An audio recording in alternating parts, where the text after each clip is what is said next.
Nous sommes lundi 20 janvier 2020. Monsieur, madame, bienvenue dans cette édition en français de la télévision Renaissance, dont voici les principaux titres. Le procès sur l'assassinat du président Melchior Ndadaye est une preuve de la violation systématique de l'accord d'Arusha. C'est le constat de Pierre Buyoya, l'ancien président du Burundi, dans une lettre adressée récemment au président ougandais Yoweri Kaguta Museveni. Et le métier de changeur de monnaie de plus en plus en danger. Une femme changeur du nom de Mariamou a été tuée samedi dans la zone de Buyenzi, faisant la troisième personne de ce secteur tuée en 2 mois. Et l'ONG Action chrétienne pour l'abolition de la torture à Kate Burundi dénonce les traitements inhumains qui continuent dans les maisons de détention du pays. Vous aurez les détails du contenu de son rapport du mois de décembre 2019. Voilà pour le sommaire. Encore une fois, bienvenue à Affaire assassinat Melchior Ndadaye. Pierre Buyoya dénonce un procès à huis clos dans une lettre adressée à Yoweri Museveni, médiateur dans le dialogue interburundais. La correspondance de l'ancien président de la République du Burundi développe ce qu'il qualifie d'irrégularité qui émaille le procès. Et pour lui, l'affaire n'a d'autre visée que politique et ethnique à la veille des élections de 2020. Franck Kazé a décortiqué le document. Suivez. Dans cette lettre, l'ancien chef de l'État commence par expliquer les multiples irrégularités de ce procès. D'abord, l'aspect politique de l'affaire. Pour Pierre Buyoya, il s'agit de manipuler l'assassinat du président Melchior Ndadaye à des fins de mobilisation politico-ethnique à la veille des élections de 2020. Ensuite, selon la correspondance, le procès viole l'accord d'Arusha qui précise que toute contention de sang qui marque l'histoire du Burundi doit être introduit auprès de la Commission nationale pour la vérité et la réconciliation. En outre, le procès piétine le principe de prescription, car les mandats d'arrêt internationaux ont été émis plus de 25 ans après l'assassinat du président Ndadaye. Autre irrégularité, l'obstruction du droit à la défense. La lettre signale que les avocats de la défense n'ont jamais eu accès aux différents dossiers d'accusation. Pour Pierre Buyoya, il s'agit aussi de manœuvres administratives, comme le refus de visa aux avocats de la défense. L'ancien chef de l'État parlait du refus du droit de faire appel. D'abord par la non-réouverture des débats, après la modification du siège de la Cour, intervenir avec le récent réaménagement de l'appareil judiciaire. Ensuite, le non-respect des délais d'appel en publiant tardivement le jugement. La lettre fait état de manœuvres d'obstruction avec la volonté de tenir les prévenus dans l'ignorance des dossiers et des procédures. Ensuite, de chercher à faire comparaître physiquement des personnes qui sont dans l'incapacité de le faire. Toujours selon le document, le procès enfreint le défaut en matière criminelle prévu dans la loi burundaise. Par le défaut, les prévenus absents physiquement ont le plein droit de se faire représenter par leurs avocats. Par ailleurs, l'instauration du défaut criminel dans la loi abolit par la même occasion la condamnation par contumace. Or, Pierre Buyoya craint que les prévenus encourent de lourdes peines sans même connaître le motif de leur poursuite. Des raisons pour lesquelles Pierre Buyoya fait appel à nouveau au médiateur dans le dialogue interburundais en prenant à témoin la communauté nationale et internationale. Merci à Franck Kaz. Je vous le disais tantôt, Maria Munikiza, connue sous le sobriquet de Nyota, est une femme changeur de monnaie qui a été assassinée ce samedi à Buyenzi, commune Nhangwa, mairie de Bujumbura. Cette femme est la troisième personne changeur de monnaie assassinée dans une période de 5 semaines. Ce métier paraît de plus en plus comme un métier à haut risque, comme nous le décrit ici Thierry Wigilinavi dans son reportage.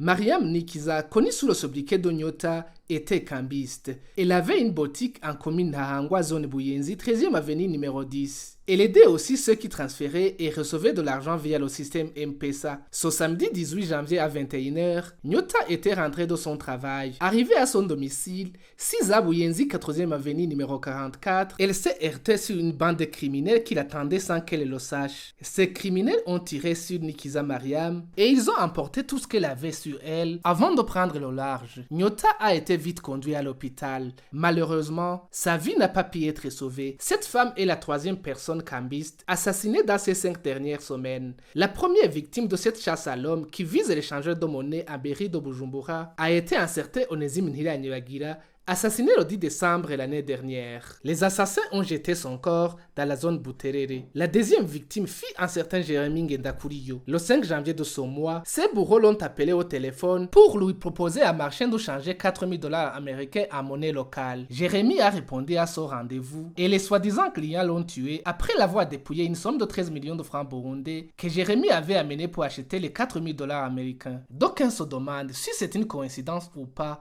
car la chasse aux sorcières dont sont victimes les changeurs de monnaie dans la ville de Bujumbura a commencé juste après la nouvelle réglementation des changeurs de monnaie au marché noir par la Banque nationale de la République du Burundi. Dès le lendemain de cette mesure de la BRB, les bureaux de certains changeurs de monnaie ont été fermés. D'autres changeurs ont été emprisonnés. Aujourd'hui, avec ce rythme d'assassinat qui cible les changeurs de monnaie dans la ville de Bujumbura, tous ceux qui exercent ce métier au Burundi sont on ne peut plus menacés. Merci également à Thierry Bigiri Ndavi. Le journal est poursuit. C'est une bonne nouvelle dans la famille des journalistes au Burundi. Notre confrère Blaise Pascal Kararumiye est libre depuis ce lundi après 4 jours d'emprisonnement dans le cachot de la police à Karusi. Le correspondant de la radio Isanganiro dans la province de Karusi avait été arrêté par le procureur provincial François Habyarimana sur ordre de Kalini Mbarushimana, la gouverneure de la province Karusi. Le numéro 1 de la province Karusi n'avait pas apprécié un reportage fait par le journaliste Kararumiye. Le reportage évoquait la gestion du financement des 5 000 euros, c'est-à-dire plus de 15 millions de francs burundais destinés aux coopératives Sangwe. Et de leur côté, les 4 journalistes du groupe de presse Iwachu totalisent 90 jours d'incarcération. Christine Kamikazi, Agnès Ndirubusa, Terence Mozenzi et Gide Harimana ont été arrêtés le 22 octobre de l'année passée à Bubanza. Ils sont rendus en commune Musigati pour un reportage sur des affrontements qui opposaient des rebelles et forces de l'ordre. Le ministère public a requis une peine d'emprisonnement de 15 ans contre ces journalistes. Il les accusait de complicité d'atteinte à la sûreté intérieure de l'État. Le jugement du tribunal a été mis en délibéré. Le sort de nos confrères sera connu avant la fin de ce mois de janvier. Poursuivons cette édition page des droits de l'homme toujours. L'ONG Action chrétienne pour l'abolition de la torture à Kate Burundi dénonce les traitements inhumains qui continuent dans les maisons de détention du pays. Dans son rapport du mois de décembre 2019, Maître Armel Nyongere, président d'Akate Burundi, demande à la justice burundaise de revoir les mesures qui peuvent faciliter le désengorgement des prisons au Burundi. Suivez. Nous avons documenté pas mal de violations des droits de l'homme, des traitements inhumains à l'endroit des prisonniers. Et nous avons constaté que dans certaines prisons, il y a des cas de violation des droits de l'homme, des traitements inhumains qui sont causés par certains proches du parti CNDD-FDD qui sont en prison, qui se donnent le droit de mettre leurs co-détenus, leurs pères, dans des situations de traitement inhumain. Et nous avons aussi observé que dans ces conditions de détention, ils ont créé un soi-disant comité de sécurité pour essayer de maltraiter, pour essayer de commettre des traitements inhumains à l'endroit de leurs pères, au su et au vu des autorités pénitentiaires. C'est incroyable. Et puis nous avons aussi montré qu'il y a des refus pour se faire soigner.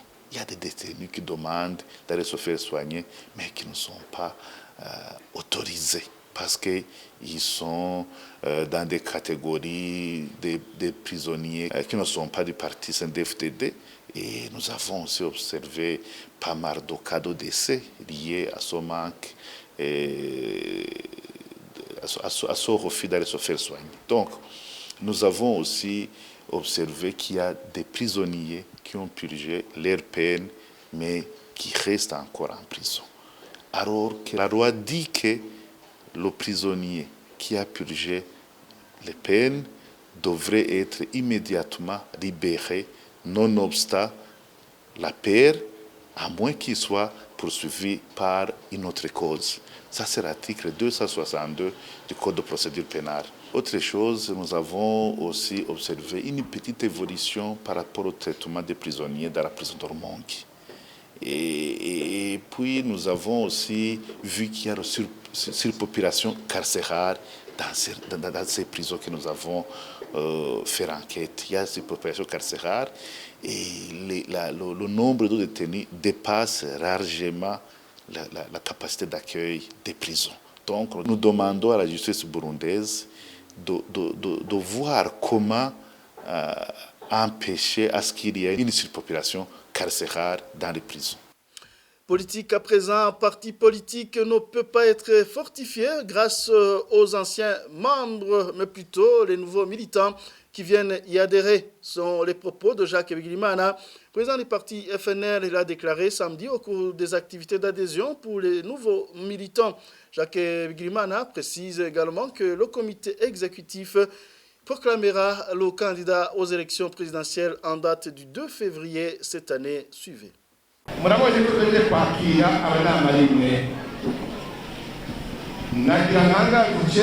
Vous voyez que nous venons d'accueillir les autres Banamalimwe du parti FNL. Je voudrais proclamer que nous venons d'agrandir le comité du parti FNL en faveur de ces nouveaux militants qui viennent dans d'autres partis. C'est ces nouveaux militants qu'on avait beaucoup besoin pour adhérer à notre parti. Il n'y a aucun parti politique qui peut être fortifié grâce aux anciens. Les nouveaux tiennent place et jouent un grand rôle. Ce n'est pas ces gens seulement, il faut venir d'autres. Comme ça, notre famille va s'élargir. Je voudrais encore une fois accueillir ces nouveaux militants au nom du parti FNL et au nom du comité exécutif. Le comité exécutif se réunira en date du 2 février pour choisir le candidat à la prochaine élection.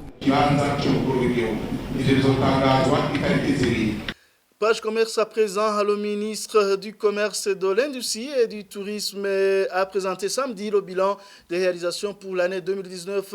Le ministre Jean-Marie Nyokindi a indiqué que les services de son ministère se sont heurtés à certains défis et contraintes, dont l'insuffisance des moyens techniques et financiers pour l'encadrement des activités commerciales. Je propose de le suivre.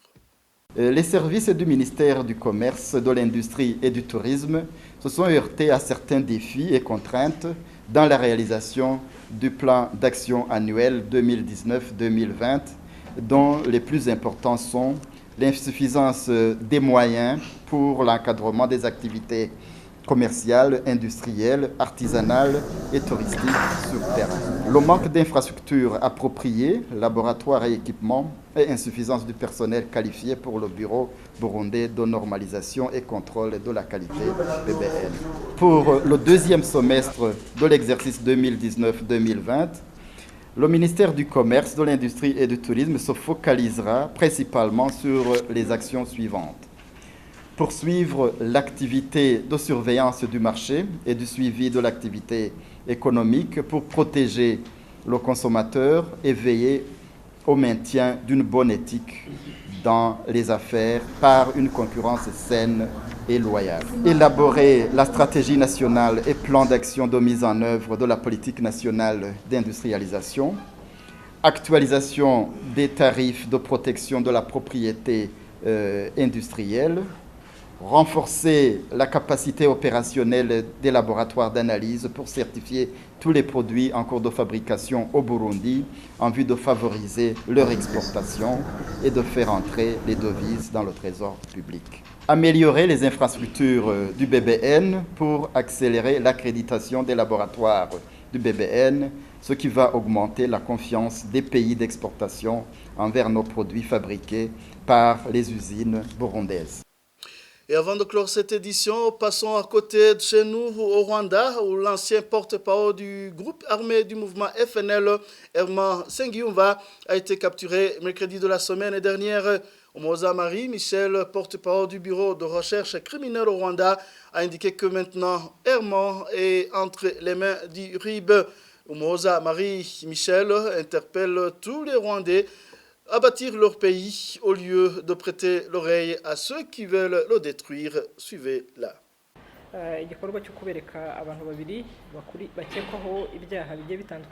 Ce programme est de vous montrer deux personnes qui portent le nom de Herman Nsengimana. Il était le porte-parole de FLN. Il a quitté le Rwanda en avril 2004 pour se joindre au mouvement Sankara qui porte le nom de Rwandese Revolutionary Movement, RRM. Il était chargé de la communication. Le deuxième criminel, Mutambigwa Theoba, tous les deux sont accusés du terrorisme et ils étaient des professeurs dans des différentes différents établissements scolaires. Ils ont été amenés ici au Rwanda en décembre 2019. Aujourd'hui, nous avons voulu montrer au public qu'ils sont ici. C'est dans notre programme de faire partager les informations et de s'entraider. Vous savez que dans les années antérieures, il y avait les rumeurs qui circulaient en disant qu'ils étaient morts. Comme vous le voyez, c'était une fausse information. Par contre, ils étaient partis pour détruire le pays. RIB profite de cette occasion de rappeler à tous les Rwandais de ne pas prêter l'oreille à tous les menteurs qui veulent détruire le pays au lieu de les interpeller à le bâtir.